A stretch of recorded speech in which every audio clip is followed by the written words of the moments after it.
So how would you compare your system to others without mentioning people? And why should people choose the Legal Academy versus another organization? It's a great question. I'm super excited to answer this. Number one is a lot of these other marketing companies, the only practice that they have is marketing you. So when they show their case studies and things, it's usually, look how much money we spent on Facebook ads. That's a whole different ballgame than generating clients in the legal field. It literally is a different language, different thing. Until you put your own money where your mouth is and you create your own systems to sign up clients, do the entire operation, you essentially are just doing it based on whatever YouTube video or books that you read. For us, mine is based on actual application that I've actually been able to do myself first for our law firms, across multiple law firms. When I go down through those variations and those problems and things, that's when I'm actually going through the problem solving and those little nuances that a lot of people are not dealing with. And when I troubleshoot those nuances, and that's when I finally go share it. Here's the actual application. When we hired multiple VAs, we can see that about 3 out of 5 of them are going to be amazing VAs. One of them should be the manager. 2 of them should go below the manager.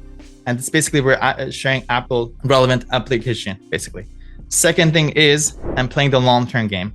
I'm blessed enough for my law firms to generate 10 times more than my legal academy. So my money is coming from that. I'm happy, I'm content. And honestly, I don't even seek money, but it keeps me going.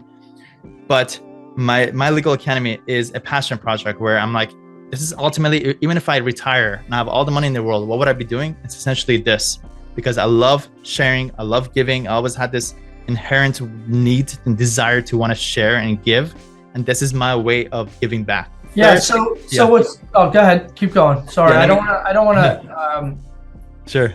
I'm going to say something about you in a second, but go ahead. What's the third thing? Third thing is everything that we do is based on being strategic and smart. Okay. That means we're laser pointing exactly what's going to give us the most results for the lowest amount of input. We're not trying to do everything. I don't push everybody to do videos. I also understand that everybody is built different. I don't give general advice. I give general principles that is applied to based on who you are, and also is very based on, again, a lot of thought going to the planning, 80% planning and 20% doing, so that when you finally do it, you're going to get the most results when you do it. So just to recap again, based on actual application of being a lawyer. Second, long-term kind of minded. And third, just being strategic with everything we do.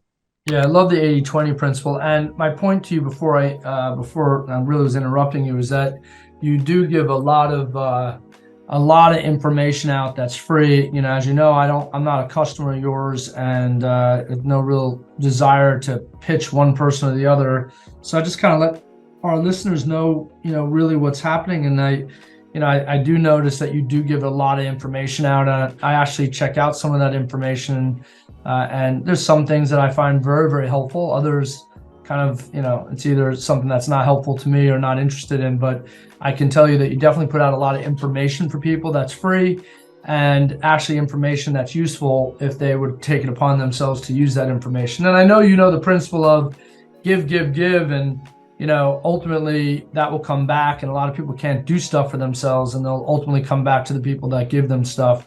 But I feel like your stuff is given very generously, and you give a lot of good information out there, and actually it's great.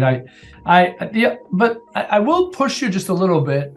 There are a lot of people that are in that space that they either are not lawyers, or they're lawyers that are hiding behind their marketing, and they're actually making more money in their marketing than they are in their firm, actually.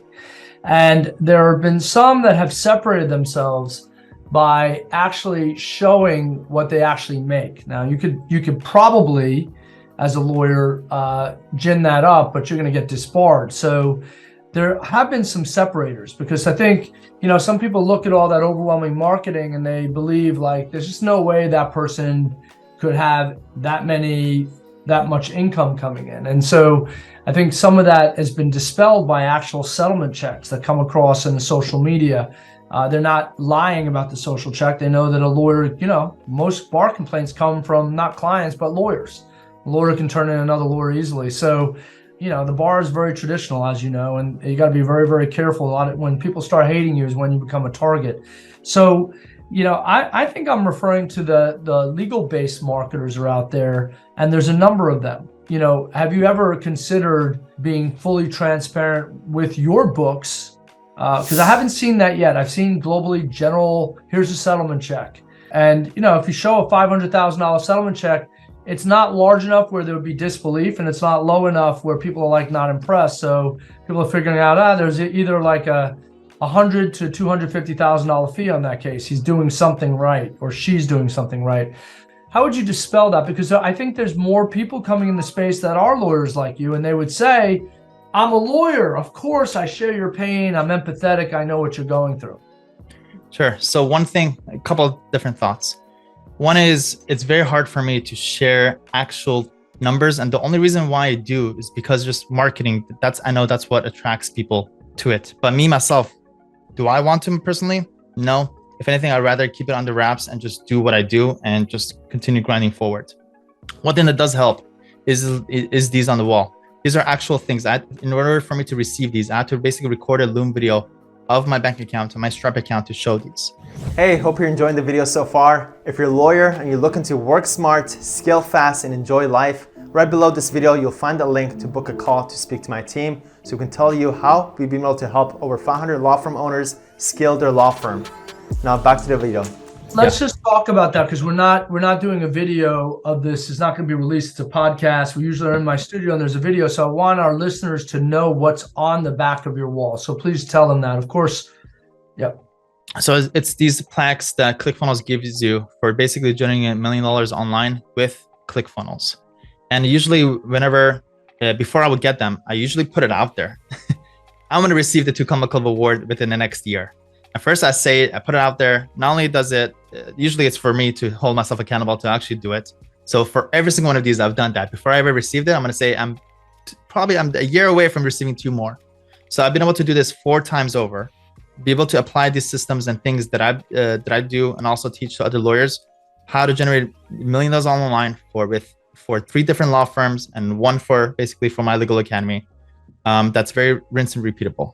Also, I'm also at the same time, I'm saying in the next 2 years, 2 of these are going to turn to $10 million. I know my trajectory. I know exactly how I'm doing and how much fast I'm growing. I promise you, within you get here, we do another recording in 2 years, 2 of these will be $10 million ones, plaques, and potentially a couple of them could essentially be $50 million. So, just, practice what I preach, playing the long-term game. If anybody is dying to see it, sure, I have no problem jumping on a Zoom with you and showing it. But yeah, that's not honestly me personally. I'd rather not talk about money or anything like that. I'd rather just provide value and help our members as much as possible, and just focus on that. So that transitions us a little bit into, you were talking a little bit about what your future holds as far as financially, with the stuff back on the wall, and showing how you provide credibility to people so they know that you're actually making money that you're saying you're making. Which is good, because some lawyers are just saying that without proof. Others are actually showing the proof is the pudding, which I think is admirable, because they're at least able to show what they're doing in order to get cases. Because there are some out there in that space that are not at all, actually. So I don't know if it's... Let me just add one more thing too. Sure. I would not be able to do what I do inside of my legal academy unless if I had that actual practical application of everything that I share. There's a lot of stuff that I share about, here's what works about lead conversions and this and that. And that's when I do share, at that point, I do share my screen of my actual Google Sheets and things showing it. Look, 20,000 leads for this one particular law firm that I just started a year ago. And here's what I learned. So a lot of that is, I can't share it publicly, but it is shared a little bit more and revealed a little bit more inside our program. Yep. And I think that's terrific.